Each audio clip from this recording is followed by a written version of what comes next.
Shalom semua jemaat Tuhan.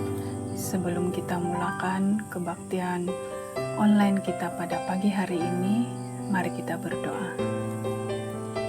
Bapa kami yang di surga, yang kami kenal di dalam nama Tuhan Yesus Kristus, ya Bapa, pada pagi hari ini kami datang kepadamu ya Tuhan. Pertama-tama kami mau bersyukur untuk segala kasih karunia yang telah Engkau berikan kepada kami.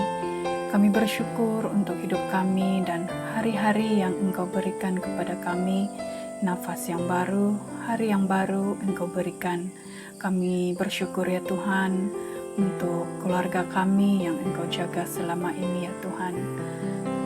Bapa, pada pagi ini biarlah hati kami disatukan untuk memuji menyembah Engkau ya Tuhan.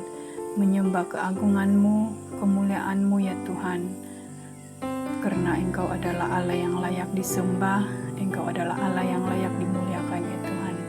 Biarlah lidah kami, hati kami memanjatkan syukur, pujian dan penyembahan bagi kemuliaan-Mu ya Tuhan.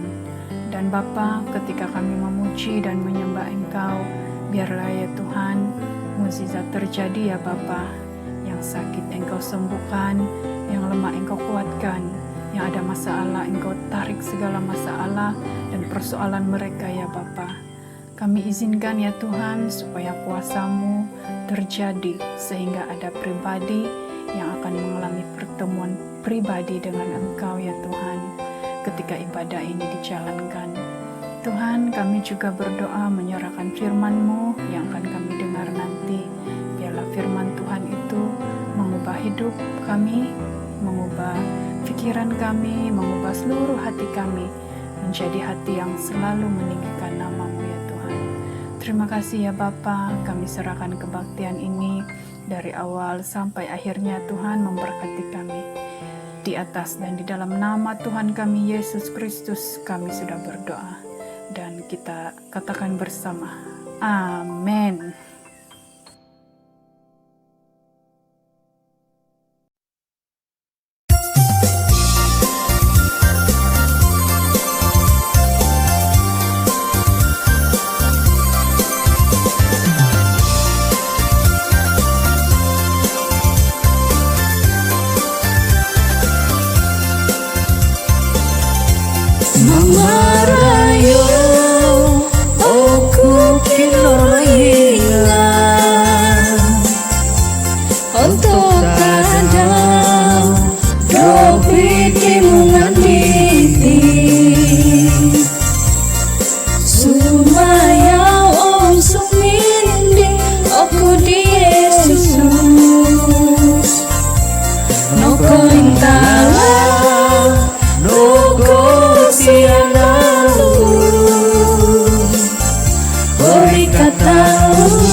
Honda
pakai kuasa dari Raja Mulia. Bila Allah ada bersamaku, siapa jadi lawanku? Sungguh besar Kau Tuhanku, Engkau perisai hidupku. Ku berdiri dengan iman, iman dalam Yesus Tuhan. Kau yang memberi kemenangan, ku bersorak merayakan. Terpujilah Engkau Raja segala raja.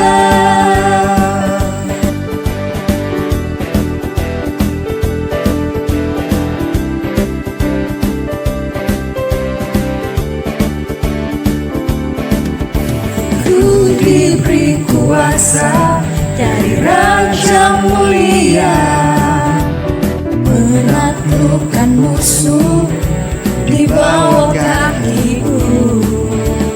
Ku pakai kuasa dari Raja Mulia. Bila Allah ada bersamaku, siapa jadi lawanku? Sungguh besar Kau Tuhanku, Engkau perisai hidupku. Ku berdiri dengan iman, iman dalam Yesus Tuhan. Kau yang memberi kemenangan, ku bersorak merayakan. Terpujilah Engkau Raja segala raja.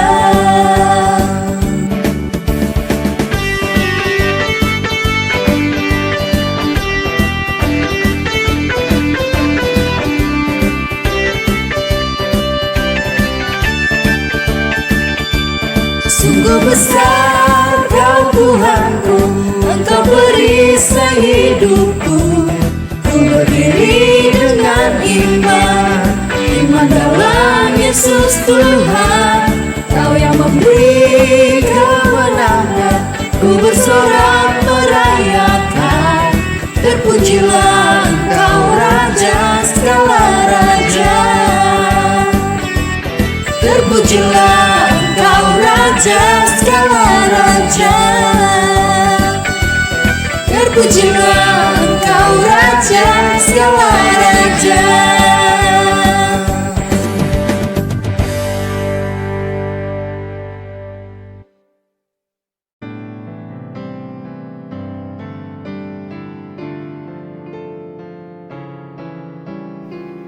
Shalom semua jemaat. Sebelum kita memberi pemberian kasih, mari kita berdoa. Tuhan Yesus, terima kasih atas seluruh penyertaan dan pertolongan yang Engkau berikan sepanjang hidup kami. Terima kasih juga untuk kesempatan yang Engkau berikan kepada kami hari ini untuk memberi persembahan. Tuhan, kiranya Engkau berkenan dengan persembahan yang kami berikan. Kami percaya, kami yakin, berapapun yang kami berikan, kami memberi dengan sukacita, karena kami tahu Tuhan sudah lebih dulu memberi yang terbaik bagi kami semua. Dan pagi hari ini, kami memberi persembahan sebagai ungkapan kasih kami kepada Tuhan yang sudah menyelamatkan kami. Terima kasih Tuhan Yesus Kristus. Kami memberi dengan sukacita. Amin.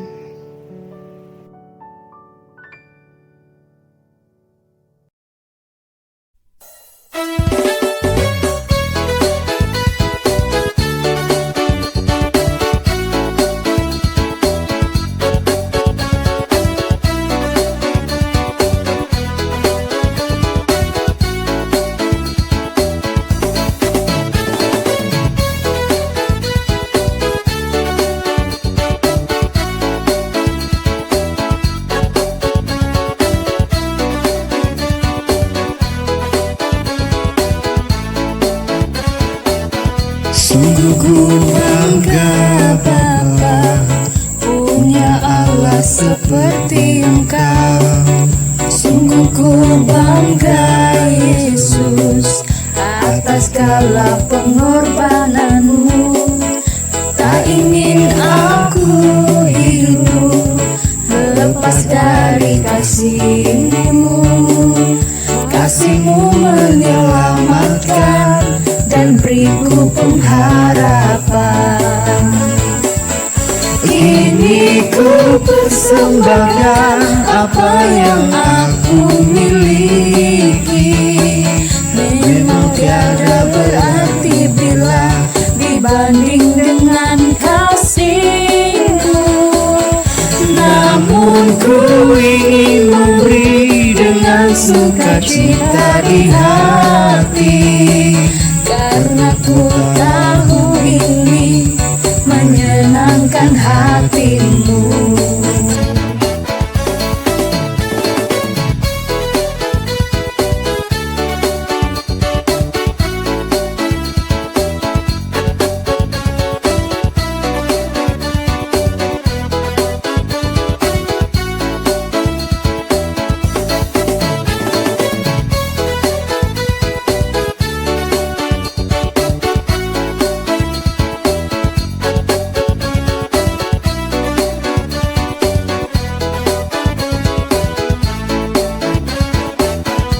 Sungguh ku bangga Bapa punya Allah seperti Engkau.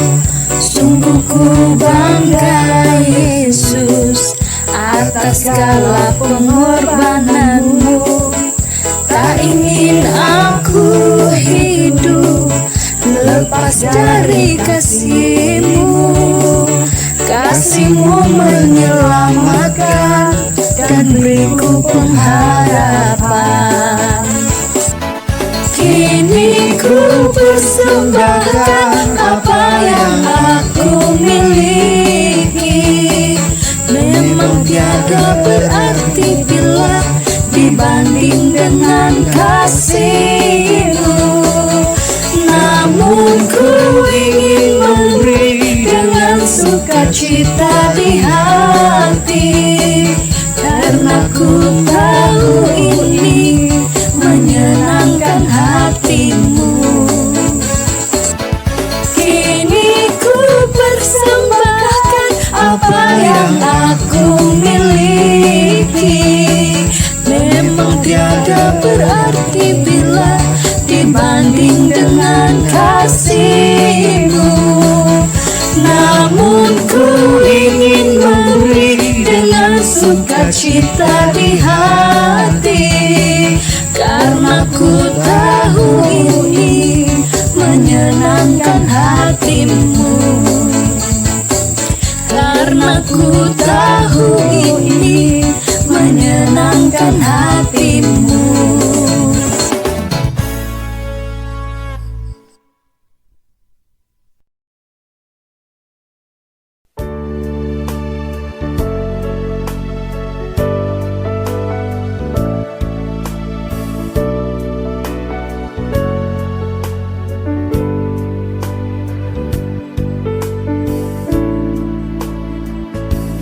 Kekuatan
sanggup pulihkan keadaanku.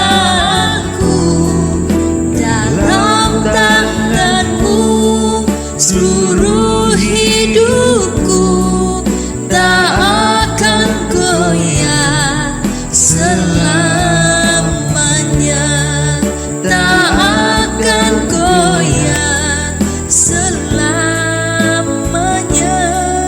tak akan goyah selamanya.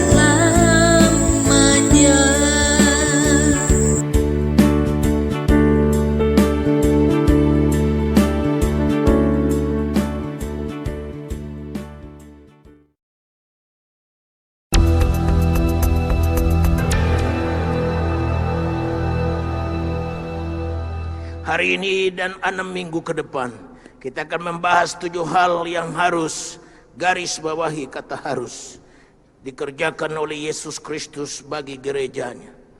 Olehnya jika Tuhan telah mengerjakan sesuatu yang merupakan keharusan yang Allah Bapa perintahkan kepadanya, tidak akan mungkin tidak setiap kita yang percaya kepadanya diberkati oleh rahmat dan pertolongannya. Hari ini harus yang pertama adalah Yesus harus berada di rumah Bapanya. Lukas 2 ayat 41 sampai 52 merupakan bacaan firman hari ini dengan tema aku harus berada di rumah Bapakku. Ayat 49 dalam bacaan ini akan saya baca ulang karena merupakan tema dari khotbah hari ini dengan judul aku harus berada di rumah Bapakku. Ayat 49 jawabnya kepada mereka, mengapa kamu mencari aku? Tidakkah kamu tahu bahwa aku harus berada dalam rumah Bapakku? Dia harus berada di rumah Bapaknya. Jika Tuhan Yesus harus berada di rumah Bapaknya, apatah lagi Yakob Nahuai, apatah lagi saudara masing-masing. Tanyakan dirimu, apakah aku suka berada di rumah Tuhan? Harus.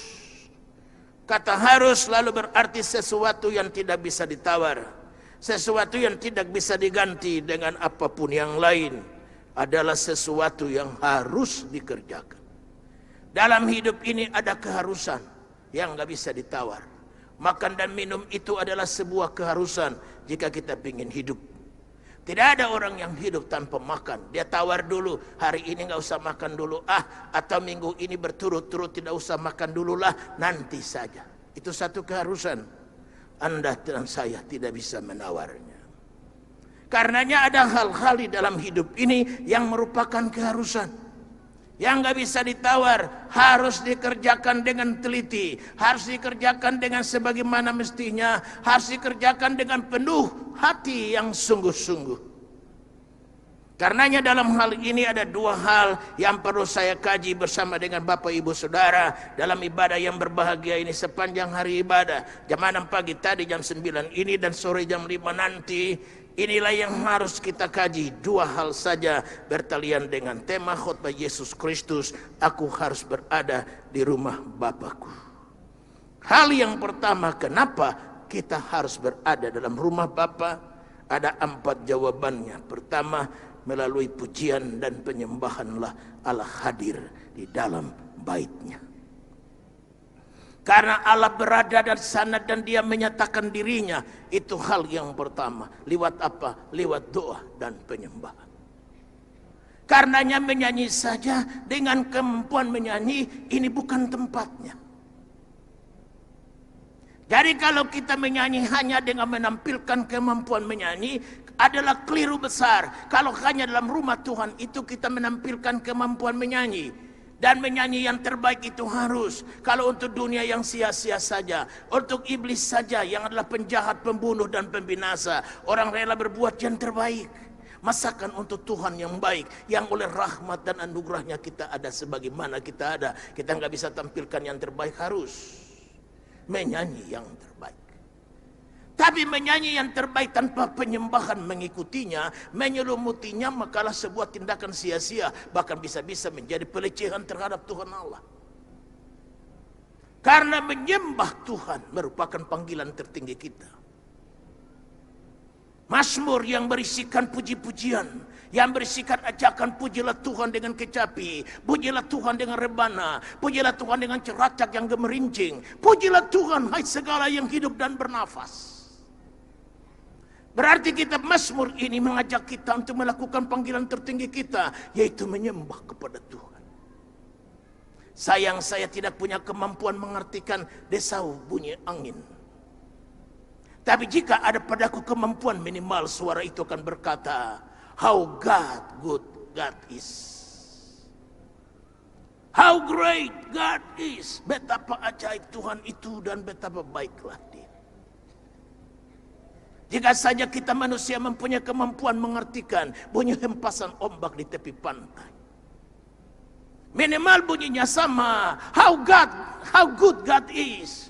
How great God is. Betapa baik Tuhan itu dan betapa ajaib Dia.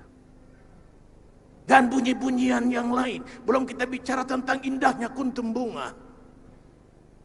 Belum kita bicara lucunya monyet. Lucunya burung-burung yang berterbangan dan hingga pada dahan kayu. Semua itu punya suara. Semua itu punya ajakan. Untuk melakukan panggilan tertinggi bernama menyembah.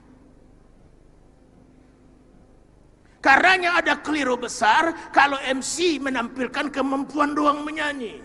Adalah keliru kalau backup singers cuma menampilkan kemampuan menyanyi. Adalah keliru kalau rebana, penari rebana hanya kemampuan menampilkan gerakan.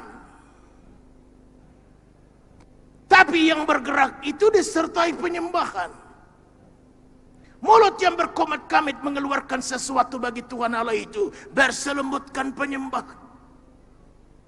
Sehingga hadirat Tuhan Allah hadir. Karena dalam ibadah Allah menyatakan dirinya. Lewat apa? Lewat pujian dan penyembah. Sebab di mana ada penyembahan, di situ hadirat Allah terasa. Mengapa orang pulang dan suaminya bertanya, Mama, hari ini ibadah apa yang Mama rasa? Aku nggak rasa apa-apa tuh. Lalu kalau orang datang beribadah tidak rasa apa-apa, salah bangku? Tidak mungkin. Salah karpet juga salah, tidak. Salah AC sehingga orang kipas-kipas dan karena kipasnya itu dia terhambat untuk merasakan hadirat Allah. Oh tidak juga. Saya berkali-kali berkhotbah di tempat yang panasnya ampun-ampunan seperti pabrik roti tan ek cuan. Sebagai pengkhotbah kita nggak bisa minta. Bagaimana caranya harus berkhotbah di ruangan yang full AC? Saya berkhotbah di satu ruangan yang memang nggak diundang. Karena kita pengkhotbah namanya juga dalam segala keadaan firman harus diberitakan. Kita nggak bisa pilih. Namanya orang undangan. Sekarang saya sudah berumur 68 tahun jalan 3 bulan. Sekarang saya memilih. Tidak semua undangan saya penuhi. Loh kok Bapak sombong banget sekarang? Lah umur udah lanjut. Kita sudah tidak mungkin lagi untuk melakukan seperti yang kita umur 30. Karena ada masanya. Semangat sekarang 68 tidak sama seperti semangat 30 tahun. Walaupun banyak orang bilang, Bapak nggak berubah. Bapak begini-begini saja, Bapak semangat. Ya itu mungkin penilaian begitu saja. Tapi sesungguhnya buat saya rasa, saya umur 30 lain pelayanan saya. Saya sudah mulai schedule-kan diri saya. Umur berapa saya mesti bikin apa? Saya nanti pada umur-umur ke depan ini, saya tidak lagi pergi seperti Senin pergi pulang Sabtu, Senin pergi pulang Sabtu, hanya Minggu tinggal khotbah. Oleh-oleh dibawa pulang kepada ibu, cuma pakai satu tas pakaian kotor berbau keringat. Jadi secara jujur di muka saudara sekalian, saya tidak ada waktu untuk membina anak saya. Saya tidak ada waktu untuk membina siapa-siapa. Karena saya begitu sibuk dalam pelayanan. Kalau ada sekarang ini kebutuhan anak, dan dibandingkan dengan kebutuhan pekerjaan Tuhan, saya tolak kebutuhan anak. Saya layani kebutuhan pekerjaan Tuhan.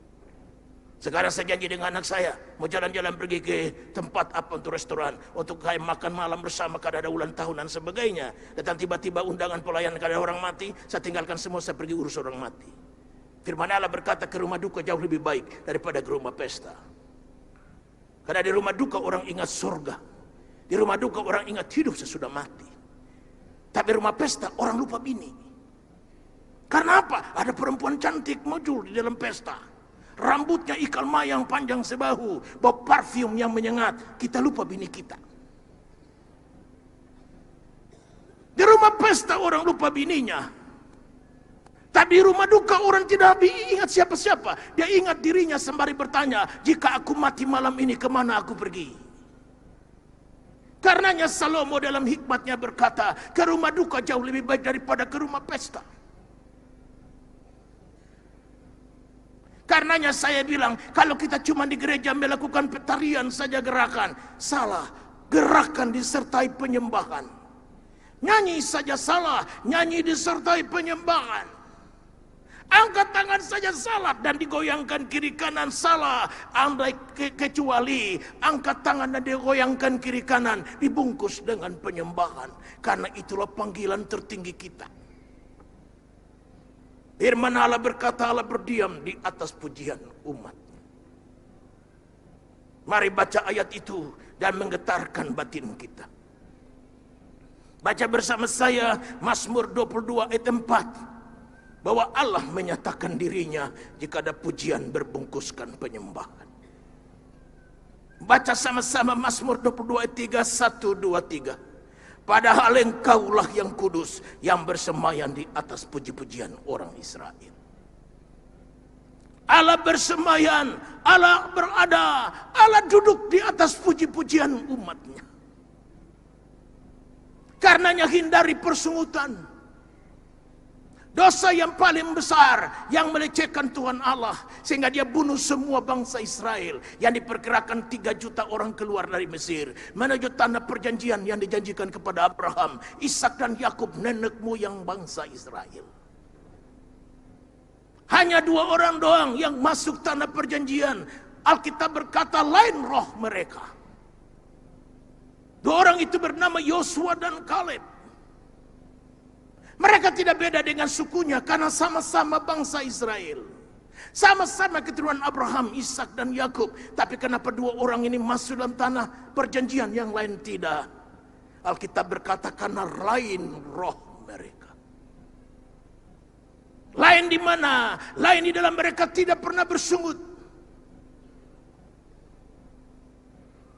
Yang lain semua hanya bersungut-sungut. Yosua dan Kaleb tidak pernah bersungut. Laporan mereka tentang Tuhan Allah selalu positif. Diutus pergi untuk meninjau kota Yeriko yang akan diserbu. Yang lain pulang dan laporan bahwa bangsa yang ada di sana besar-besar dan tinggi luar biasa. Kita dibandingkan dengan mereka hanya seperti belalang. Tapi Kaleb dan Yosua pulang dan pikul anggur yang luar biasa.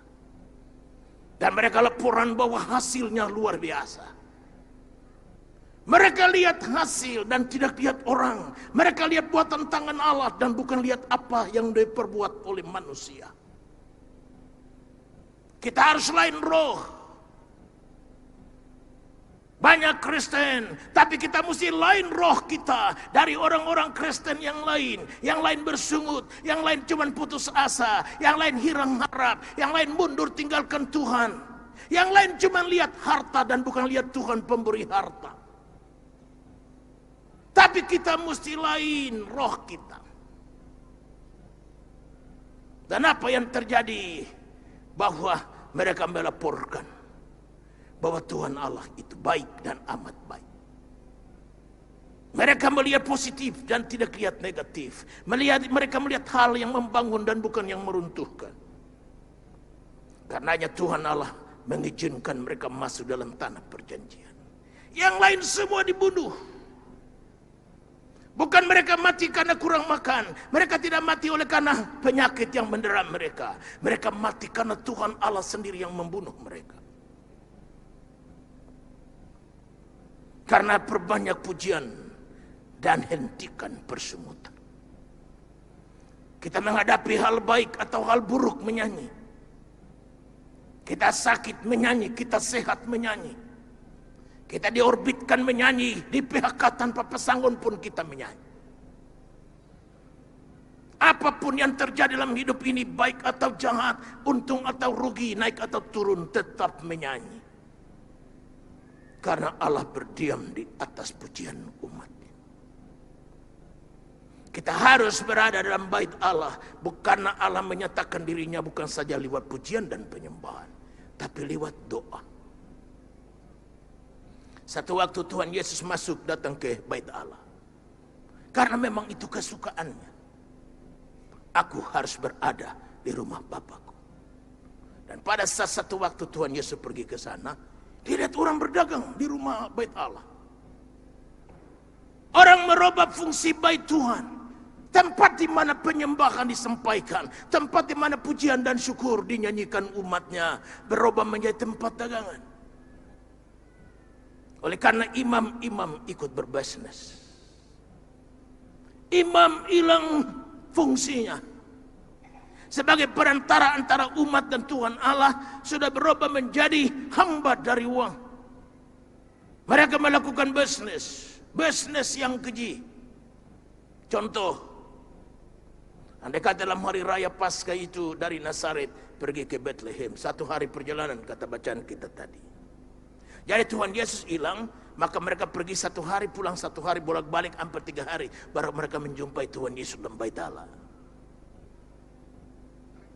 Jadi begitu di dalam perjalanan itu betapa jauhnya.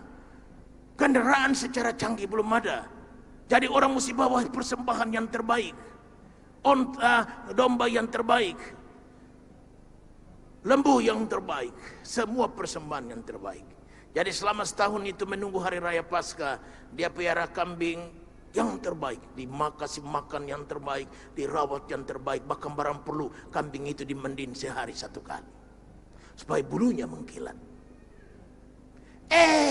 Udah rawat begitu rupa, udah tidak bercacat celah, ditenteng setengah mati dalam perjalanan 1 hari sampai di Yerusalem, pergi ke bait Allah. Lalu imam berkata najis. Lah, kalau imam sudah berkata najis, siapa berani lawan?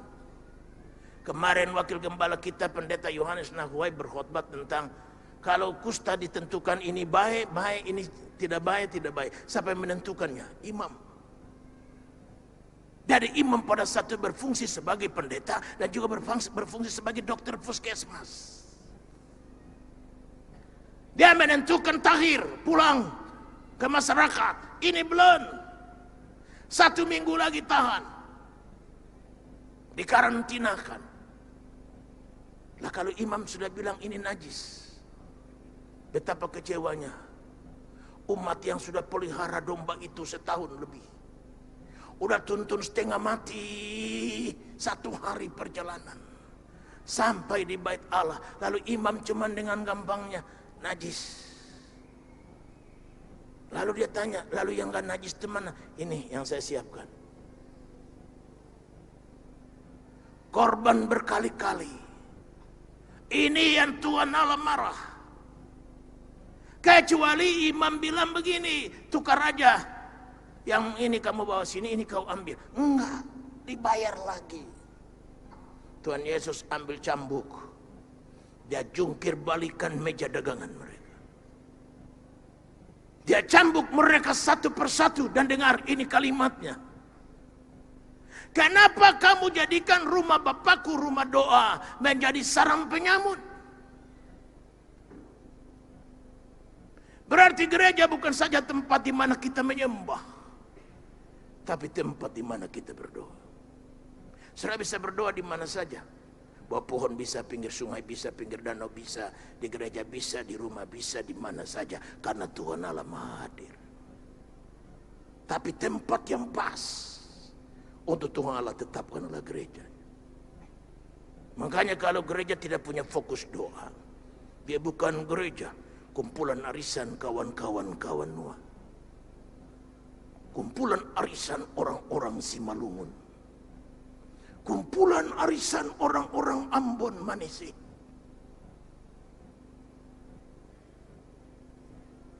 Karenanya saya bersyukur gereja ini terkenal gereja doa. Karena mereka punya moto, banyak berdoa, banyak berkat, kurang berdoa, kurang berkat, sedikit berdoa, sedikit berkat, tidak berdoa, sambung kalimatnya. Kurang mantap kalimatnya. Ayo, banyak berdoa, kurang berdoa, sedikit berdoa, tidak berdoa. Itulah moto gereja kita. Seluruh gereja di Indonesia ini tahu. Ini gereja suka doa. Kita punya doa semalam suntuk. Tiap hari. Dari jam 10 malam sampai setengah 5 pagi. Sampai orang tanya, emang di gereja Bapak ini pengangguran semua ya? Orang-orang nganggur kan? Enggak. Habis doa mereka, habis mandi langsung sambung kuliah. Habis mandi langsung sambung buka toko. Habis kuliah langsung sambung masuk kantor. Karenanya di dalam doa semalam suntuk itu disiapkan bubur ayam, bubur Manado. Tidak ada ya. Bubur ayam aja. Maksudnya supaya dia makan ganjal perut untuk masuk ke kantor. Disiapkan juga kamar mandi. Dia mandi seadanya aja. Jadi kalau fasilitasnya sudah memadai, kita akan bikin kamar mandi, disiapkan sabunnya, disiapkan handuknya, untuk dia mandi selesai sambung dagang, sambung pergi kemana saja. Jadi gereja ini bisa begini hanya karena hasil doa. Tidak ada yang lain. Sampai orang bertanya-tanya Pak Pendeta Yakob Nahway itu, dia dapat duit dari mana ya? Kita dapat duit karena kita berdoa. Dan Tuhan Allah turunkan berkatnya dengan cara yang aneh. Yang Tuhan Allah sendiri kerjakan. Sampai saya bukan terlalu sombong, so aksi, so mulut besar. Enggak. Sampai saya bisa berkata begini. Harus ada pada posisi kita tidak cari berkat. Berkat cari kita. Kita nggak usah ada pada posisi cari uang. Uang cari kita. Saya doakan beberapa pengusaha di gereja dan mereka berhasil. Lalu mereka tanya, Bapak dapat bagian apa? Kami mau kasih apa sama Bapak? Saya bilang, gak usah kasih apa-apa. Kasih kepada gereja saja. Saya cukup makan gaji dari gereja. Jadi saya pendeta yang gak urus keuangan gereja. Jadi jangan tanya sama saya keuangan gereja kemana, masuknya berapa dan keluarnya berapa, jangan tanya saya. Tanya bendahara gereja, alamatnya jelas, ada semua tanya. Saudara datang dan tanya sama dia, kalau saudara meyakinkan dia bahwa saudara pantas mendapatkan laporan uang gereja, dia kasih tahu. Jika tidak, dia cuma senyum-senyum saja. Jadi tanya sama saya, jangan tanya keuangan gereja. Tanya Matius, Markus, Lukas, Yohanes, Kisah Rasul dan sebagainya. Dan itu hamba Tuhan itu cuma ngurus saja rohani saja. Dan saya bersyukur kepada Tuhan bahwa kita punya Tuhan Yesus yang tidak duniawi. Umur 12 sudah pergi ke bait Allah. Bayangkan kalau anak kampung masuk di kota besar, itu kan kayak rusa masuk kampung gitu.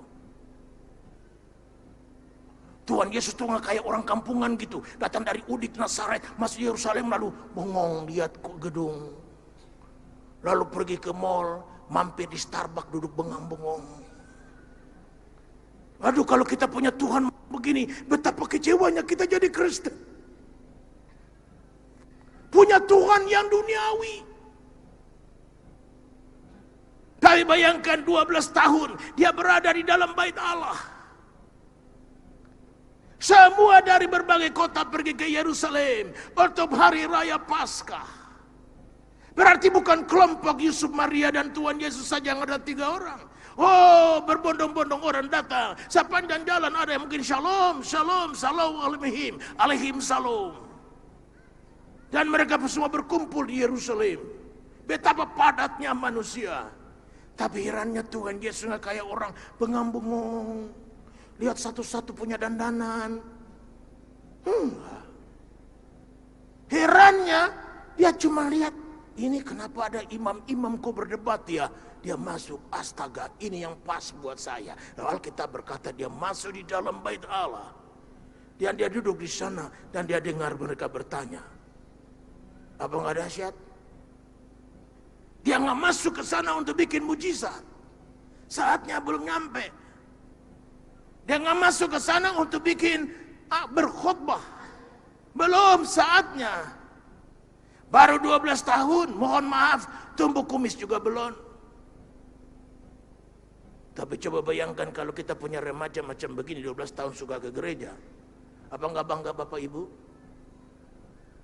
Makanya anak-anak pemain rebana ini jangan dilarang. Ini umur-umur yang luar biasa nih, masih mau terlibat melayani. Udah pulang capek-capek dimarahin mama lagi. Gereja aja lu, makan sana gereja lu. Buset, ini mama apa kuntilanak ya? Ini mama punya otak di mana ya? Anak ke gereja bukannya puji, itu baru anak mama. Sini sayang, mama mau cium 3 kali pipi kanan, pipi kiri, dan testa, salah, jidat. Mama mau cium, bangga. Bukan kata anak pulang dari night club jam 3 pagi, itu baru namanya anak mama. Buset. Masa mama anak pulang jam 3 pagi puji. Sedang anak pergi ke gereja baru pulang jam 9 malam saja dimarah-marahin.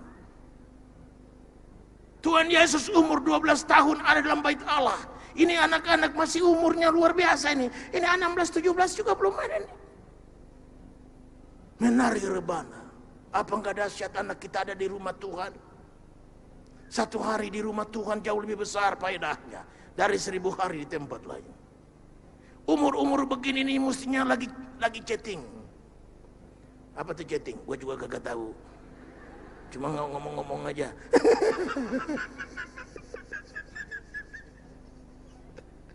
Lagi handphonean. Lagi di muka komputer. Mereka lupakan semua itu. Masa muda mereka. Emang masa muda mereka beda dengan saudara? Sama. Ini kota Jakarta, Bung. Bukan di hutan. Yang kanan pohon mangga, kiri pohon rambutan, muka pohon jengkol, dan belakang pohon pete. Karena nggak ada kegiatan, oke lah, chatting aja dah. Ini Jakarta, Bung. Godaannya terlalu banyak. Tapi heran mereka tolak semua itu. Saya percaya justru ada yang jatuh cinta sama mereka juga. Percaya enggak? Ini cantik-cantik semua anak-anak rebana ini. Cantik sekali. Untung anak saya sudah menikah. Jika tidak saya mau pilih salah satu dari antara mereka. Karena sekarang ini kita sudah nggak bisa ngatur anak kita lagi soal jodoh, ngerti? Dia ngatur sendiri. Dia pilih sendiri. Mama tahu apa? Ini cinta urusan pribadi, bukan urusan warisan. Jadi saya cari sendiri. Nah tinggal dia cari sendiri salah dah.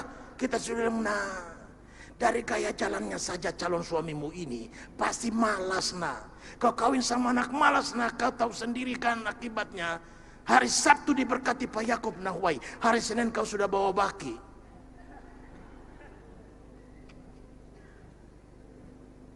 Apa tuh baki? Onde-onde. Kue cucur. Habis kue cucur. Pisang goreng. Pisang goreng. Ompus. Ompus bersama dengan onde-onde. Haleluya. Lah, suami cuman tidur. Sedang yang dagang adalah istri. Jadi nona-nona manis, kau kalau mau cari pacar, Om Pendeta punya resep. Lihat cara jalannya. Ngerti?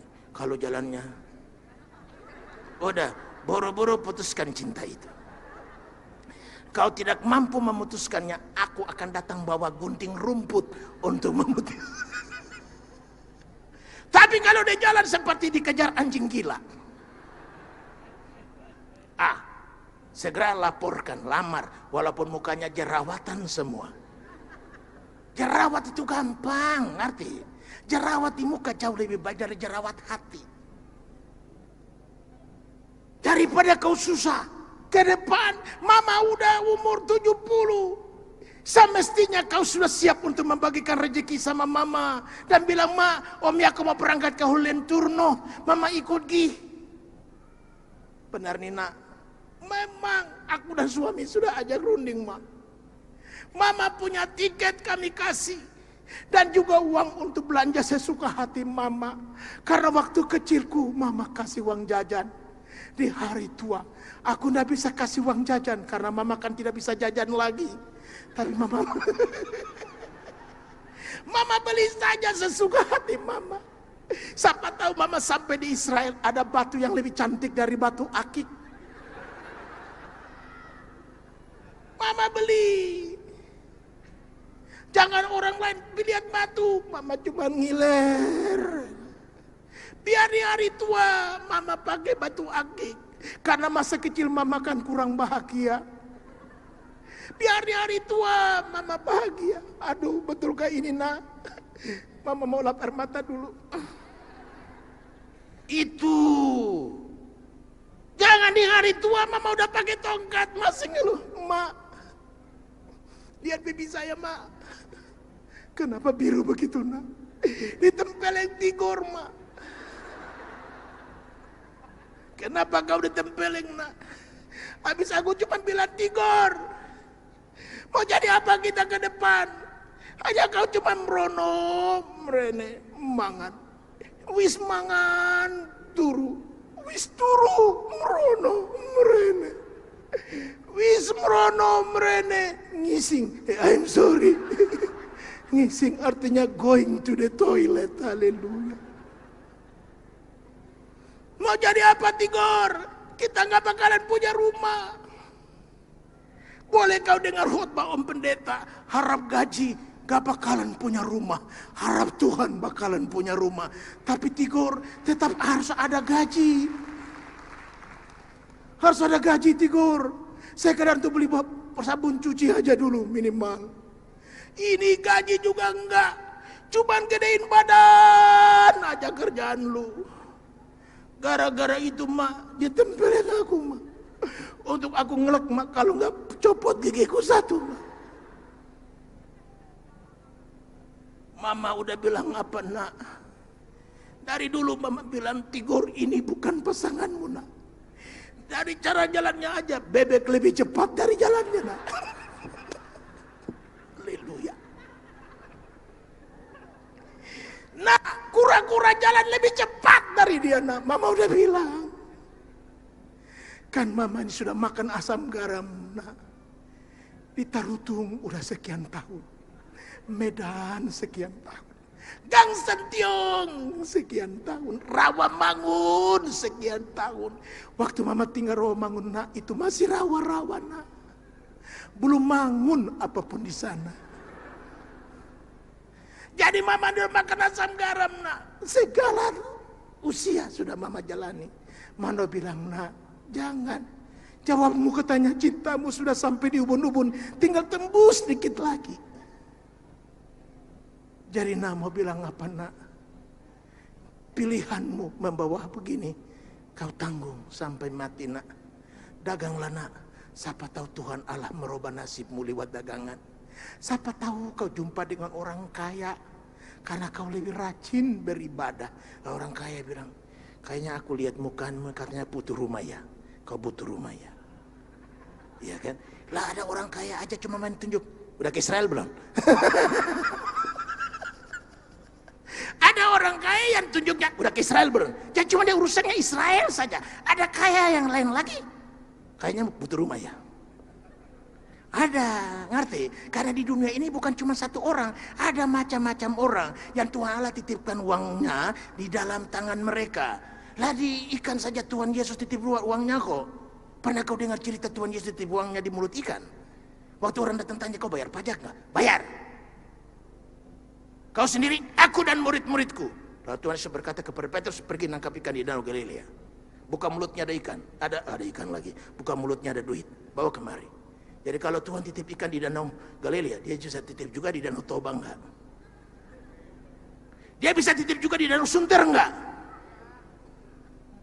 Lah ini kok percaya sama Tuhan Allah, katanya dia mampu melakukan segala perkara, kok gak percaya kata di Danau Sunter ada Tuhan Allah punya duit, di Danau Towiti, Danau Toba, di Danau Galilea, di mana saja Tuhan Allah titipkan duitnya karena dia sangat kaya. Ikan saja berpartisipasi untuk menerima titipan uang Tuhan. Apalagi yang bernama Budiman, yang bernama Sarjono, yang bernama Joko. Joko dulu bukan Jokowi, Jokowi mah presiden, Joko doang, jangan tambah-tambah. Haleluya. Dalam tangan orang kaya juga Tuhan titipkan duitnya. Haleluya. Karena kita nggak datang bawa apa-apa, semua punya Tuhan Allah. Tinggal kau keluar dari gereja dengan hati yang berkata bagi Tuhan tidak ada perkara yang mustahil. Baru kau mau langkah mau tinggalkan pintu gereja, orang kaya bilang, dari muka katanya perlu mobil ya. Saya kebetulan punya mobil 6, saya mau berangkat ke Belanda, tinggal kau pilih mana kau suka. Saya mau berangkat ke Belanda aja, saya nggak tinggal lagi di sini, karena di sini banyak nyamuk. Gara-gara apa enggak Tuhan Allah tuh bisa bekerja? Ada orang pindah gara-gara nyamuk. Ada orang pindah gara-gara kecoa. Ada orang pindah gara-gara dia nggak suka sama tetangga karena gotnya dimampetin. Aduh, kalau kita bicara Tuhan Allah punya bekerja mah ada saja. Karenanya kita percaya bahwa Tuhan bisa bekerja ya. Anak-anak kita mesti rohani. Karenanya saya runding dengan bagian sekolah. Ini tahun 2050 sesuai dengan khotbah kemarin, minggu lalu, bahwa kekristenan dengan agama muslim itu sama. Dan anak-anak kita pada zaman itu katanya mereka tidak suka agama. Mereka nggak suka beribadah. Jadi kalau sekarang ini kita nggak mulai didik mereka dari sekarang, tidak tertutup kemungkinan generasi ke depan setelah 35-40 tahun ke depan kita tidak menjumpai lagi gereja. Gereja akan sama seperti di Belanda. Di Belanda sekarang gereja kosong. Orang-orang lebih senang ke dunia daripada senang ke gereja. Tidak bisa juga dipungkiri bahwa orang tidak dapat apa-apa di gereja. Doa nggak ada, penyembahan nggak ada, dan firman Tuhan pun nggak ada. Jadi Bapak Ibu Saudara bisa bayangkan ke depan. Karena itu saya runding dengan bagian sekolah. Kami buka 50 orang untuk uang pangkal untuk sekolah mulai playgroup, TK, SD, SMP, SMA. 10 orang tiap angkatannya. SD 10, playgroup 10, SD 10, SMP 10, SMA 10. 10 gratis uang pangkal. Uang pangkal itu 7,5 juta sampai 10 juta saya bebaskan. Uang sekolah 50% diskon. Siapa cepat dia dapat hanya 10. Dan kalau misalnya dites nggak berhasil, jangan marah. Karena ini sekolah terlalu berkualitas. Nomor 1 di Kelapa Gading Permai, nomor 7 seluruh Jakarta Utara. Jadi Gandhi Memorial School pun kita mengalahkannya. Nomor 1 di Kelapa Gading Permai untuk Mandarin, Inggris, dan matematika. Piala 1 lemari sebagai penghargaan dari berbagai disiplin yang mereka telah menangkan. Anak-anak setiap bulan sekali rutin saya doakan. Saya bersama pendeta-pendeta kami kumpul dan doakan mereka satu-satu. Untuk patahkan segala roh kejahatan. Roh yang suka melawan. Roh yang memberontak kami patahkan di dalam nama Yesus. Kami andalkan Tuhan. Dan anak-anak ini manis-manis. Lulus sebagian besar 100%. Karenanya kalau dites nanti tidak lulus anak Bapak Ibu Saudara sesuai dengan himbauan saya ini, jangan marah. Jangan bilang gereja cuma mulut besar. Gereja cuma bilang gratis, nggak taunya anak saya nggak diterima. Mohon maaf. Ada tim yang mengujinya, bukan saya. Jadi karena itu manfaatkan kesempatan ini. Besok Senin datang ke kantor sekolah, lapor. Mereka sudah dipersiapkan. Uang pangkal yang 7 juta sampai 7,5 juta sampai 10 juta itu saya bikin gratis. Uang sekolah pun 50% diskon. Bawa tanda bukti bahwa seorang anggota GBI mau bersarung. Itu salah satu persyaratannya. Jadi Bapak Ibu Saudara, anak-anak mesti dididik karenanya dengar doa saya. Saya doakan untuk sekolah, saya doa begini. Bapa di sorga, berkati lembaga ini. Bukan saja tempat di mana kami bagi ilmu, tapi kami bagi iman kepada Yesus Kristus. Kapan lagikah firman Allah berkata, didiklah anak muda jalan Tuhan, maka di hari tua mereka tidak akan melupakannya. Saya percaya Maria adalah seorang ibu yang sangat dedikasi. Dia lebih dari Hana dalam Alkitab yang membina Samuel.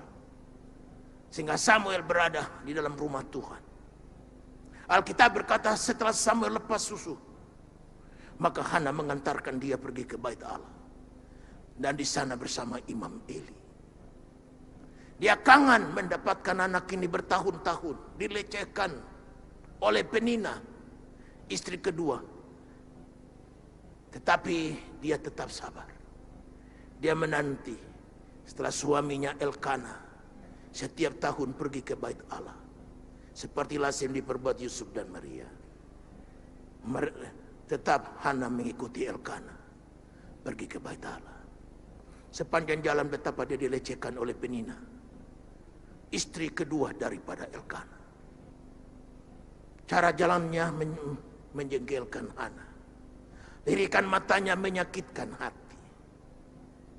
Cara membuka perbekalan di jalan untuk makan Dia merasa seperti sekam, seperti minum, lagi bukan minuman, tapi racun yang membunuh. Tapi Tuhan mendengarkan doa. Setelah dia mendapatkan seorang yang dia anak laki-laki, dia beri nama Samuel. Dia rela pisah dengan anaknya, karena dia rela bahwa dia telah berdoa biar anak ini menjadi alat bagi Tuhan. Dibawanya ke bait Allah. Hanya sewaktu-waktu dia tengok keperluannya yang dia supply. Tapi untuk menyatakan rasa kangen mama dan anak, dia rela menyingkirkan asal untuk Tuhan. Saya percaya Maria lebih dahsyat dari Hana.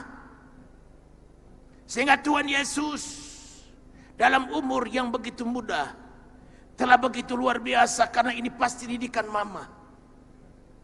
Karena Tuhan Yesus bukan sekedar anak Allah, tetapi dia anak manusia. Dia bukan saja anak Allah, tapi anak Daud. Artinya keturunan manusia ada dalam dirinya. Dia Allah yang berbungkuskan kelembagaan manusia. Berarti sifat manusia ada pada dirinya, karenanya dia bisa tidur. Ada sifat manusia dalam dirinya, karenanya dia lapar. Ada sifat manusia di dalamnya, karena dia jeritan Eli, Eli lama sabachthani. Dan dia melakukan dua-duanya. Baik Allah di dalam dirinya maupun sifat manusia yang dalam dirinya, dia laksanakan kedua-duanya. Karenanya setelah dia ditemukan setelah 3 hari dalam bait Allah, ayat 50 dan 51 berkata begini, dengar saya baca. Ayat 50 dikatakan di sana, tetapi mereka tidak mengerti apa yang dikatakannya kepada mereka, yaitu perkataan di mana kenapa kau mencari aku. Ayat 50. Ayat 51. Lalu ia pulang bersama-sama mereka ke Nazaret, dan ia tetap hidup dalam asuhan mereka. Dan ibunya menyimpan semua perkara itu di dalam hatinya. Bayangkan, ia pulang bersama-sama mereka ke Nazaret, dan ia tetap hidup di dalam asuhan mereka. Dia tidak berkata kepada mamanya, udah mama pulang aja dah, saya mau tinggal di sini aja, saya kan anak Allah. Cuman mama doang yang dipinjam untuk menjadi saluran saya hadir di dunia. Enggak, dia pulang bersama-sama dengan mereka. Tuhan Yesus mulai tampil di muka umum kapan berapa umur? 30. Dan 3,5 tahun dia melayani, lalu dia mati. Berarti bayangkan dari 12 tahun sampai 30 berapa tahun tunggu? 18 tahun. Berarti 18 tahun, 18 kali setiap tahun pergi ke Yerusalem pada hari raya Paskah. Berarti setiap tahun Tuhan Yesus dan Yusuf dan Maria bolak-balik 18 kali. Tapi kita tidak jumpai bahwa kembali Yesus hilang. Dia sudah mengerti, karena Maria berkata, nak, kau bikin kami cemas. Cukup 1 kali. Itu anak baik. Anak baik mah begitu. Sekali tegur mah, baik mah, saya nggak ulang lagi mah. Kau usah perlu diancam. Awas ya, sekali lagi, papa nggak beli motor, papa nggak kasih uang jajan, jajannya pakai daun kering. Nggak usah perlu diancam. Anak baik mah sekali kesalahan udah dia tahu, dia nggak bakalan mengulangi kesalahan itu kedua kali. Karenanya tidak pernah terdengar 18 kali pergi ke Yerusalem, 18 kali hilang. Bikin susah orang tua. Tuhan Yesus 1 kali cukup. 18 tahun dia tunggu di bawah asuhan mereka. Tadi majelis tanya sama saya, lalu selama 18 tahun itu Tuhan Yesus kemana ya? Ya di bawah asuhan orang tua. Di Nazaret. Pergi ke sinagog. Yesus punya pekerjaan apa? Tukang kayu. Berarti gergaji, serut. Orang punya kursi patah kaki. Shalom, shalom. Orang panggil, hei Yesus, ini gimana patah ke kursi? Bisa, saya pergi, masukin. Berapa hari? 2 hari. Berarti kan peristiwa yang wajar-wajar kan kentara terus. Di bawah asuhan. Gak mungkin kata Tuhan Yesus main gitar aja duduk. Hevenu shalom aleichem, hevenu shalom aleichem, hevenu shalom aleichem, hevenu shalom, shalom, shalom aleichem. Maria begitu pel, Tuhan Yesus pindah lagi kemari. Hevenu shalom aleichem.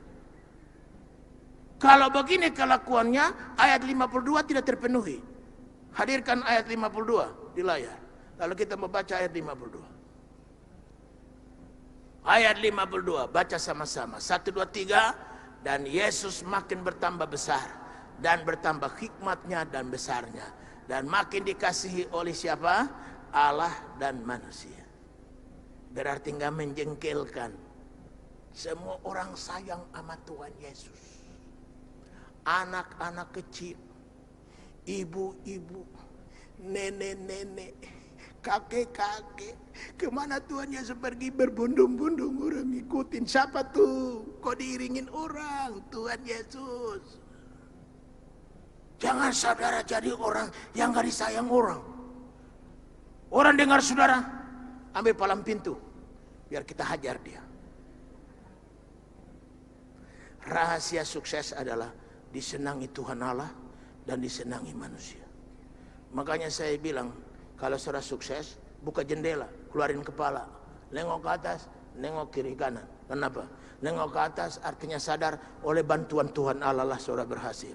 Nengok kiri, nengok kanan artinya bantuan istri, bantuan mertua, edar, lain, namboru, dan segala macam tulang. Dan juga yang lain-lain. Saudara ingin sukses, hidup begitu rupa, disenangi oleh Tuhan Allah dan disenangi oleh manusia. Haleluya.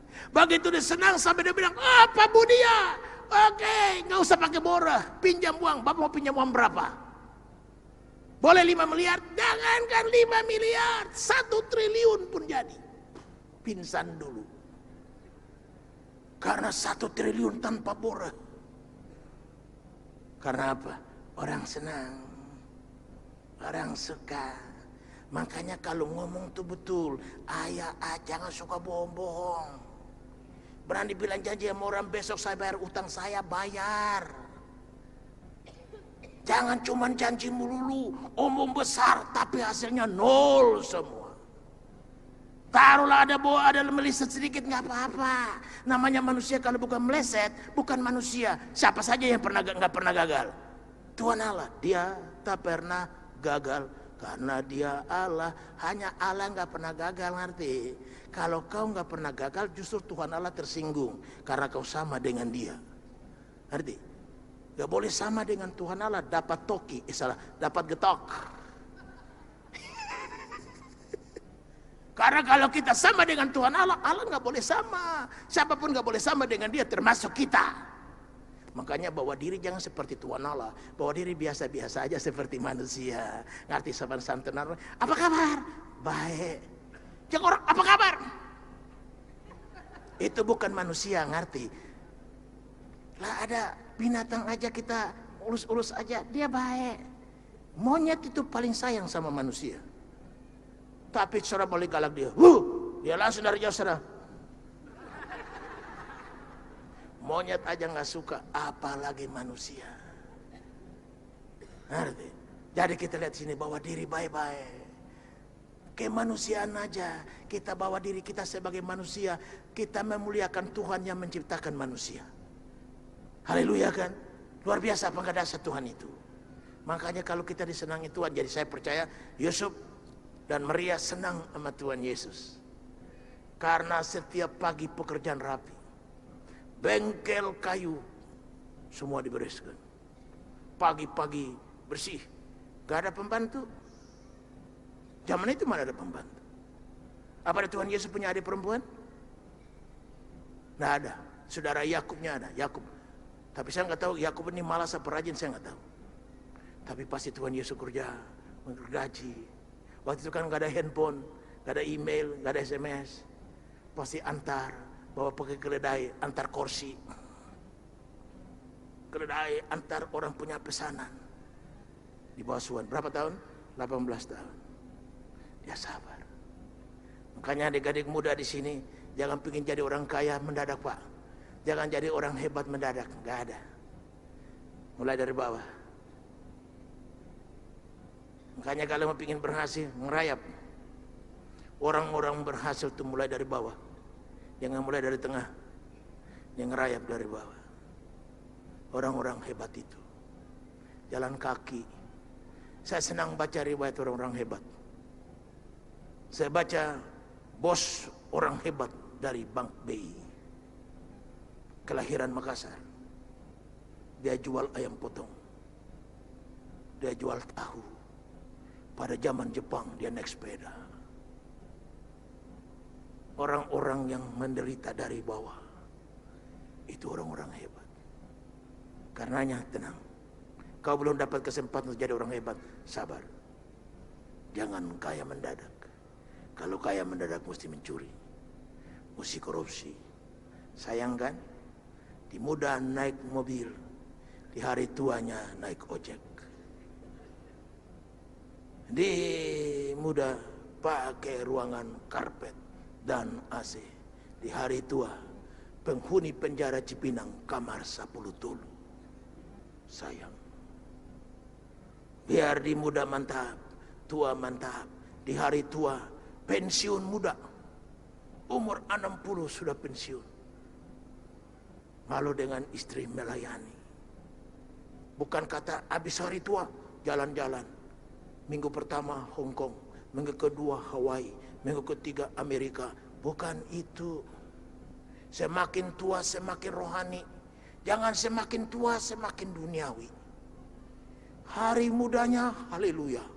Setengah tua halelupa. Udah tua bangka halilintar. Tetap muda haleluya. Di setengah tua haleluya. Hari tua haleluya, haleluya, haleluya. Itu baru kita betul-betul disenangi Allah dan disenangi manusia. Tuhan Yesus sabar menanti masanya. Karenanya Tuhan Allah berada dalam baitnya lewat apa? Penyembahan. Dia nyatakan kuasanya. Mulai apa? Doa disampaikan. Hadiratnya dinyatakan. Mulai firman Tuhan. Karena dalam ibadah itu tidak mungkin disebut ibadah kalau tidak ada doa, tidak ada penyembahan, tidak ada firman. Disitulah orang membukakan Taurat Tuhan dan menyampaikan kepada umat. Mereka menerima Taurat Tuhan dengan sukacita dan gembira hati. Olehnya apa yang terjadi? Taurat disampaikan. Tidak bisa kita pungkiri bahwa sesungguhnya gereja punya kekuatan hanya ada pada firman. Walaupun mewah gedungnya, walaupun berbagai fasilitas mewarnainya, tapi kalau kekuatan firman tidak ada, lalu gereja seperti kehilangan sesuatu. Kehilangan kekuatan terbesar jika gereja tidak punya firman. Karenanya betapa bergumulnya para pendeta menghadirkan khotbah yang bisa memenuhi jawaban, memenuhi kebutuhan dari orang-orang modern. Orang-orang yang semakin tidak lagi rohani. Orang-orang yang duniawi saja. Bagaimana mereka bisa terpikat dengan firman. Ini menjadi pergumulan berbagai gereja pada zaman akhir ini. Karenanya seminar dan konferensi anak pendeta yang akan diadakan di akhir bulan ini tanggal 30. Dan Pak Dali Sutanto adalah ketua panitia daripada gerakan yang besar ini. Beliau kami percayakan dari gereja untuk memimpin konferensi ini. Konferensi anak pendeta pertama di Indonesia. Ada konferensi anak pendeta. Di mana di dalamnya konferensi ini kita bina anak pendeta. Supaya mereka tidak masa bodoh dengan pelayanan pekerjaan Tuhan. Mereka kembali kepada gereja. Terlibat tidak perlu menjadi pendeta. Tapi minimal terlibat dalam pelayanan. Entah ikut paduan suara. Entah ikut mengatur sound system. Mengatur listrik. Mengatur apapun. Dia terlibat dalam pelayanan. Dia membuktikan bahwa dia care, dia peduli terhadap pekerjaan Tuhan itu. Dan juga kepada bapak-bapaknya pendeta. Kami bikin semacam seminar dengan tema Winning in the Pulpit, menang di mimbar. Bagaimana menyampaikan firman Allah dengan benar. Firman Allah dengan gaya yang hidup. Tidak membacanya seperti baca berita televisi, di mana cuma mata terpaku kepada kertas dengan lihat ke atas. Tapi menyampaikan dengan gaya yang hidup. Itu dipelajari, ada ilmunya. Dan itu akan kita bahas selama 3 hari ini. Karenanya kami sangat mengharapkan dukungan saudara. Kami himbau pakaian-pakaian bekas layak pakai. Yang ada pada saudara, kirimkan kemari. Kami bagikan kepada pendeta-pendeta daerah yang memerlukannya. Bapak Ibu Saudara pingin mungkin membantu dalam keuangan. Ada kira-kira hampir 475 pendeta dari daerah yang ingin hadir. Mereka berkata, kami tanggung ongkos kami Pak, asal hotelnya saja dan makannya bagaimana kalau bapak-bapak di sana bisa ini. Kami siapkan hampir 500 pendeta yang kami subsidi dengan hotel dan makannya. Saudara ingin berpartisipasi menggenapi firman, secangkir air sejuk saja yang diberikan kepada seorang bernama murid Tuhan tidak akan hilang pahalanya. Saya himbau saudara, mungkin kalau saudara bilang bagaimana kalau saudara bisa terima pendeta di rumah saudara. Saudara pingin memenuhi itu. Ya di mana ada kamar Elisa, di mana ada orang yang bikin rumah, ada kamar bagi hamba Tuhan. Tapi kalau saudara tampung hamba Tuhan di rumah saudara, saudara rasa terusik. Mau pakai celana pendek, ada pendeta. Nyonya mau pakai daster, ada pendeta. Sehingga saudara pakaian formal terus setiap hari. Dari terbit matahari sampai pada masuknya, karena ada pendeta. Ada cara lain. Setelah sumbang 250.000, pendeta kita titipkan di hotel. Ada sekitar Kelapa Gading ini hotel-hotel keren-keren yang harganya murah. Sebenarnya hotel yang paling murah di Kelapa Gading ini 375.000. Sudah dites semua. Itu hanya hotel doang, belum termasuk makan sehari 3 kali. Tapi kami buka harga saja 250.000. Kalau sudah ingin ambil seorang pendeta, sudah punya berkat lebih, ingin nyumbang lebih dari itu silahkan. Banyak memberi, banyak diberkati. Demikian firman.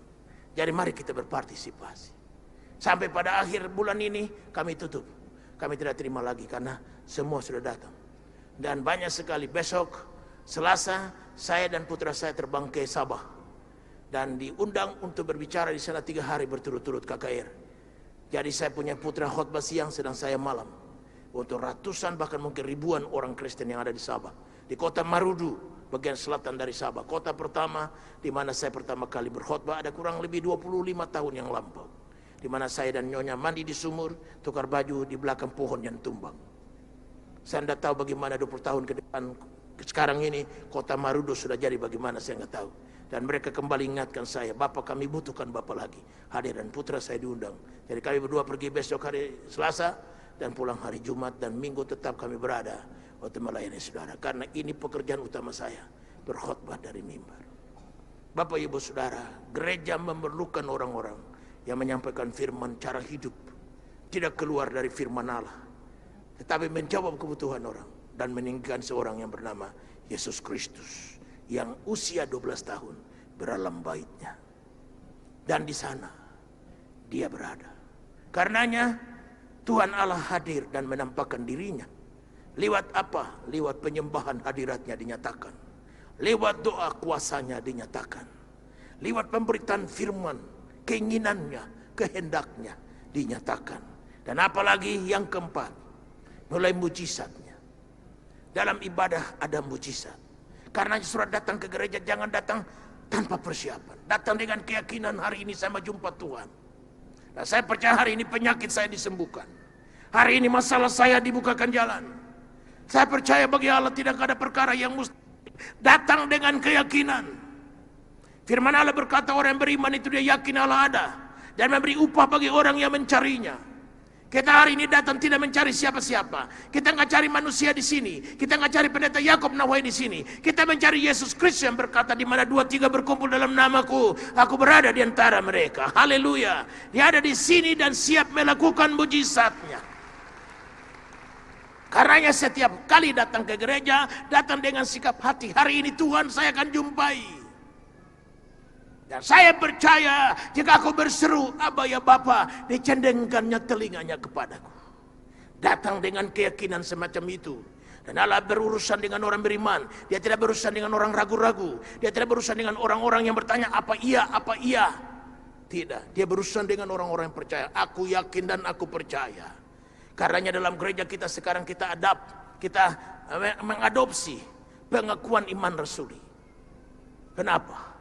Habis doa pembukaan, kita mulai dengan aku percayakan Allah Bapa yang Maha Kuasa, Halik langit dan bumi, dan akan Yesus Kristus, anak yang tunggal yang dikandung oleh perawan Maria, lahir dan mati pada zaman pemerintahan Pontius Pilatus. Kita menyatakan aku percaya, bukan aku ragu-ragu.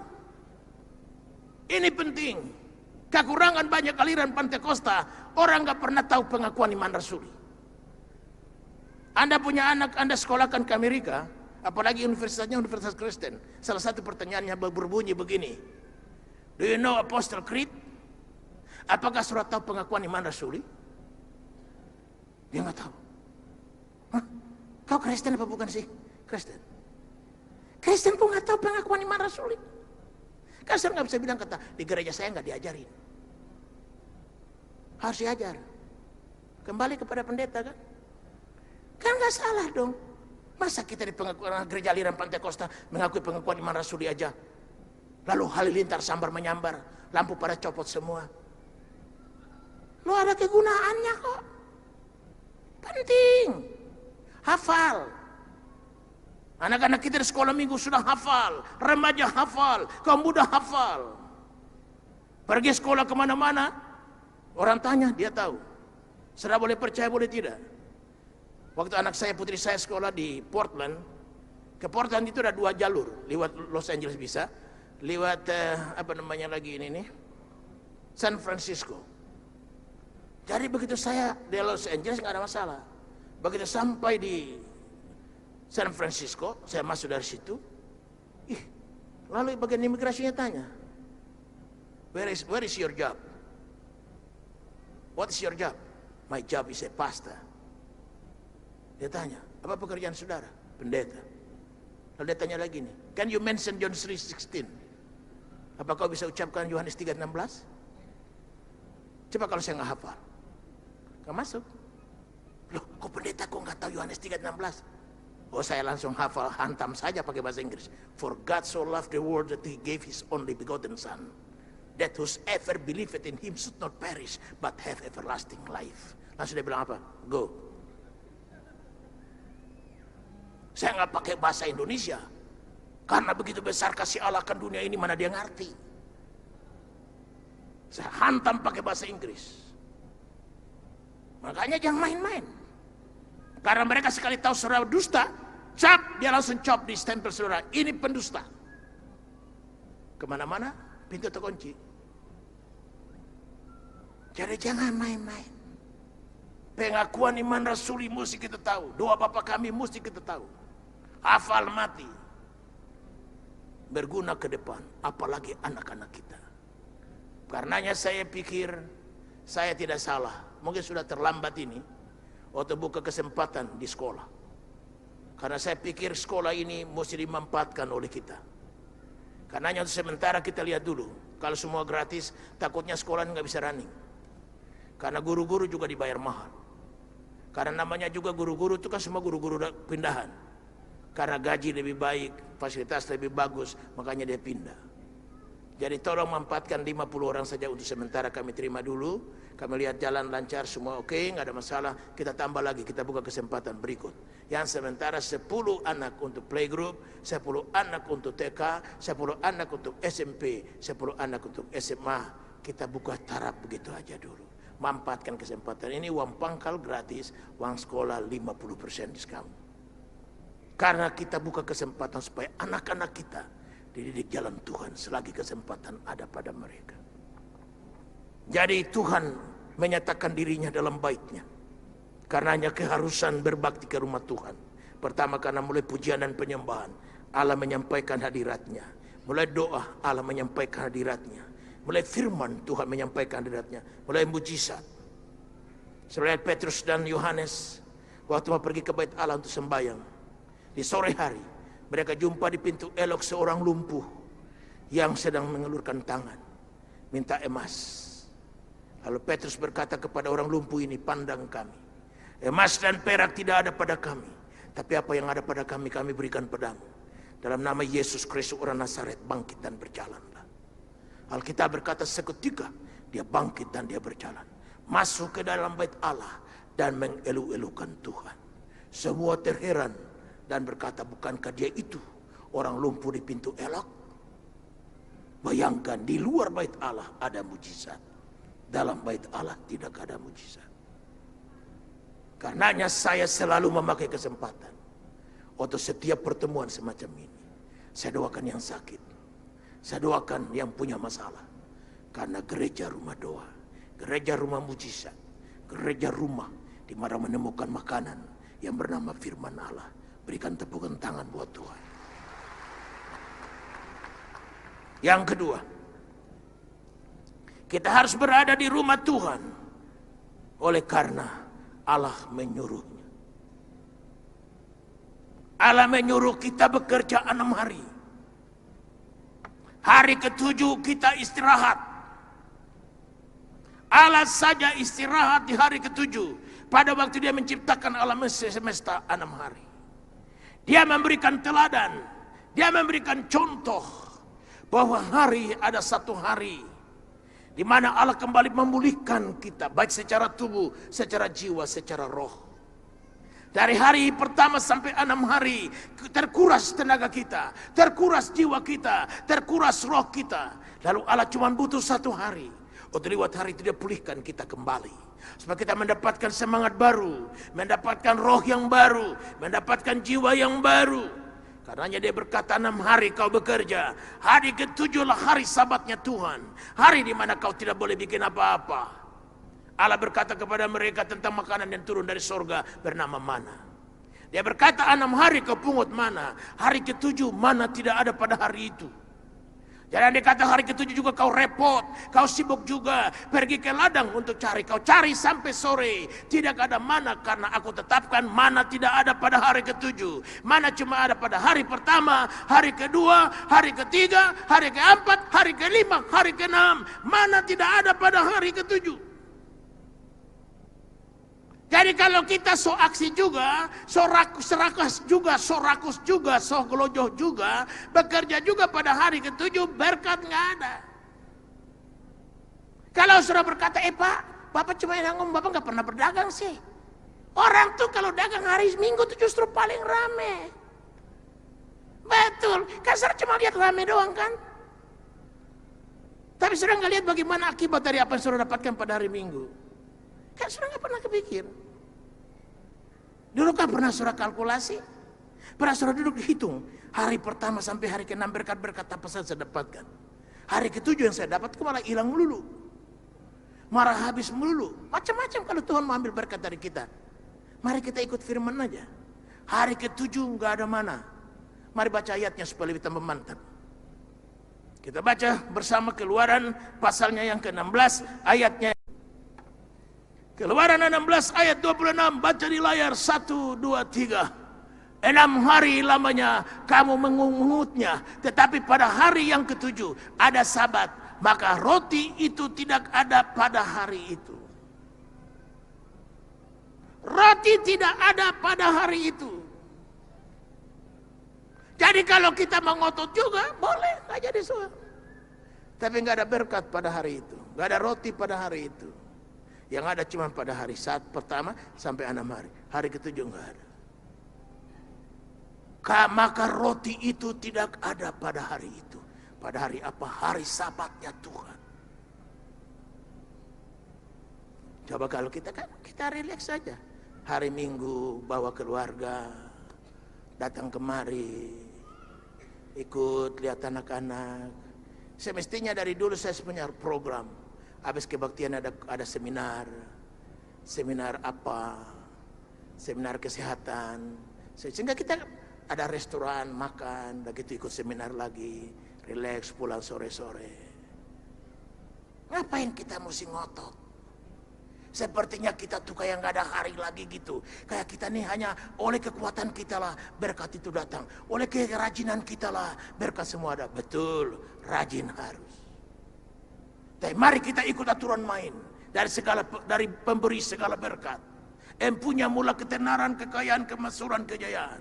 Tuhan punya. Dan dia kasih tahu juga rumusan mendapatkannya. Apa kurang baik Tuhan itu? Dia genggam semua perkara. Dan dia kasih tahu juga bagaimana mendapatkannya. Apa enggak baik Tuhan itu? Dia bilang tidak ada roti pada hari ke-7. Yang adanya cuma hari saat pertama sampai ke-6, hari ke-6. Karenanya Allah menyuruh kita harus berada dalam baiknya pada setiap hari ke-7 itu. Karenanya nggak salah moto kita, apapun yang terjadi, ibadah jalan terus. Yang kedua, kita berada dalam bait Allah adalah merupakan sebuah keharusan. Karena Allah berada di sana. Mazmur 11 ayat 4. Tuhan ada dalam bait-Nya yang kudus. Tuhan tahtanya di sorga. Matanya mengamat-amati. Sorot matanya menguji anak-anak manusia. Waktu Tuhan Allah menjawab doa Salomo, di mana Salomo berkata, Tuhan bertanya, apa anakku yang kau kehendaki yang aku akan perbuat padamu? Lalu Salomo berkata, berikanlah aku hikmat supaya aku dapat mengatur umatmu yang banyak ini. Dan pada waktu dia membangun bait Allah, dia berdoa, minta Tuhan memakai bait Allah ini menjadi rumah bangsa-bangsa. Lalu Tuhan menjawab, aku menguduskan rumah ini. Dan ini kalimat menariknya. Dan mataku dan hatiku berada di dalamnya. Bukankah kita butuh itu saja dalam gereja? Kita butuh mata Tuhan. Dan dia katakan, mata Tuhan mengamat-amati orang berada dalam bait-Nya yang kudus. Jadi saudara tidak usah perlu panjang lebar mengutarakan isi hatimu. Tuhan tahu, matanya mengamati. Dia tahu kebutuhan para janda. Dia tahu kebutuhan para duda. Dia tahu kebutuhan anak yatim maupun juga anak yatim piatu. Dia tahu semua pergumulan orang-orang biasa dan orang-orang yang mempunyai pangkat dan kedudukan. Semua tidak lepas dari matanya. Bahkan dia berkata, rambut di kepala aku hitung dan seutasnya pun tidak akan gugur tanpa aku mengizinkannya. Kita butuh mata Tuhan dalam persekutuan kita. Karenanya kau tidak usah ragu. Tuhan tahu persis pergumulan saudara. Hanya berlaku satu hukum. Mintalah, maka kepadamu akan diberi. Kau minta kecil dapat kecil, minta sedang dapat sedang. Minta besar dapat besar, minta amat besar dapat amat besar. Mintalah. Apa enggak hebat dalam persekutuan dalam rumah Tuhan? Mata Tuhan ada. Bukan saja mata Tuhan ada, tangan Tuhan pun penuh berkat. Dia berkata, marilah, marilah kepadaku, hai kamu yang berlelah dan bertanggungan berat. Aku ini akan memberikan kelegaan kepadamu. Di dalam bait Allah kita temu Tuhan. Tuhan yang menjumpai kebutuhan kita. Di sana pun kita jumpa Tuhan Yesus. Tuhan Yesus ada. Herannya setelah 3 hari, Yosef dan Maria mencari Tuhan Yesus. Ketemunya dalam bait Allah. Apa enggak hebat? Tuhan Yesus ada dalam bait-Nya. Dia berkata, di mana 2-3 berkumpul dalam namaku, aku ada. Dia ada sekarang sedang mengamati. Dia tahu persis apa kebutuhan saudara. Karena ada nyanyian bahasa Inggris salah satu kalimatnya.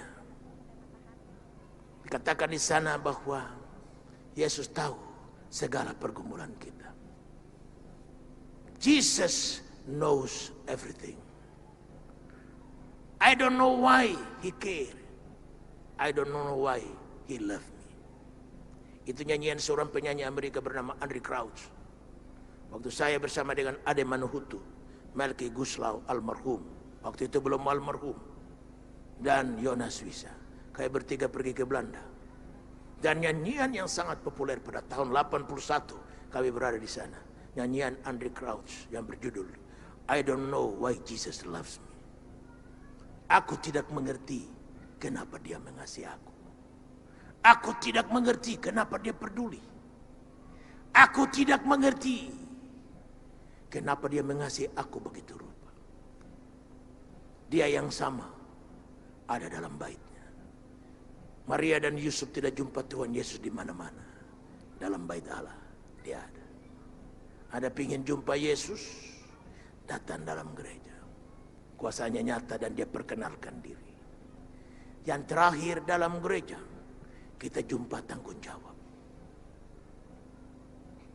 Karenanya ayatnya kembali yang saya sudah singgung tadi, dalam ayat 51 dan 52. Lalu ia pulang bersama-sama mereka ke Nazaret. Dan dia tetap hidup dalam asuhan mereka. Dan ibunya menyimpan semua perkara itu dalam hatinya. Ia pulang dan berada di bawah asuhan mereka. Berarti dalam gereja kita menjumpai tanggung jawab. Jadi karenanya kita jadi Kristen, Tapi kita nggak tahu tanggung jawab kita sebagai suami. Tidak ngerti tanggung jawab kita sebagai istri. Tidak jauh tahu tanggung jawab kita sebagai anak. Ngapain? Karenanya kita makanya nggak heran kalau kita nggak disukai Allah, nggak disukai manusia. Karena kita lupa tanggung jawab kita. Coba bayangkan kalau seorang ayah mengerti tanggung jawabnya. Sebagai suami, sebagai orang tua, dia mengerti. Aduh, betapa bahagianya keluarga. Seorang ibu memahami tanggung jawabnya sebagai ibu dan sebagai seorang istri. Aduh, betapa bahagianya suaminya. Betapa bahagia anak-anaknya. Amsal 31 berkata, anaknya dan suaminya setiap pagi bangun dan memuji-muji dia. Sekarang tidak usah tuntut pujian. Nggak usah bilang sama istri, puji saya dong, nggak perlu. Istri juga nggak bilang sama suami, pujiin kita dong, nggak perlu. Lakukan tanggung jawab saja, pujian datang tanpa diminta. Coba kalau surat sebagai ibu rumah tangga, begitu bangun lagi segala sesuatu sudah ada, karena surat bangun lebih awal. Karena dikatakan Amsal 31, istri yang cakap itu bangun waktu hari masih malam. Hari masih malam itu jam berapa? Karena mungkin jam 6. Jam berapa? Jam 4. Coba kalau nyonya kita bangun jam 4. Makanan bagi anak-anak beres. Makanan bagi suami beres. Bukan dia bangun jam 10. Keramas sampai jam 12. Pakai kutek sampai jam 1. Makan pagi 1:30. Masih hidup. Itu mujizat. Waduh, kita punya bini macam begini juga bingung kan? Kita pikir buset. Punya bini sama gak punya bini mah sama aja ya. Tapi coba kalau istri kita bangun waktu ayam belum berkokok. Dia yang bangunin ayam, bukan ayam bangunin dia. Coba apa nggak dahsyat? Wah, kemana-mana juga kita gandeng terus. Nih bini gua. Lo jangan macam-macam, ini bini gua. Tapi kalau bini yang bangun jam 10, kemana-mana udah tinggal aja lo, bikin malu aja lo. Ikut dia pegang laki punya baju. Ikut. Udah tinggal sana, jangan lo pergi lo. Malah dikebas lakinya. Sana lo tinggal lo. Tapi kalau istri yang mantap, kemana-mana juga bilang, nyonya saya. Nggak tinggal nyonya cuma nyengir-nyengir aja. Haleluya, nyonya-nyonya ingin dihargai, gampang. Jalankan kewajiban sebagai istri, selesai. Bapak-bapak yang terhormat ingin disegani, jalankan tanggung jawab dengan baik. Beres. Anak-anak ingin dikasih papa, tidak usah tanya, Pak, gimana Pak? Kalau habis saya lulus, bagaimana mobil? Nggak usah, nak. Lo lulus atau nggak lulus tetap mobil papa kasih. Karenanya retret keluarga, jangan sampai tidak ikut. Hanya 400 orang kita butuhkan. Berarti cuman 100 kakak. Jadi kalau bapak, mama, dan 2 anak sudah 4 kali 104 orang. Kenapa cuma dibatasi, Pak? Karena memang kamar hotelnya cuma 400. Jadi bapak ibu saudara daftarkan. Di sana ada pendaftaran, gak ada, dibawa di toko buku. Daftar sekarang secepat mungkin. Supaya kami bisa tahu berapa orang yang sudah terdaftar. Dan setelah 400 kami tutup. Hari ini Tuhan ada di sini. Dan segala perkara yang saya khotbahkan tadi, Dia akan melakukannya.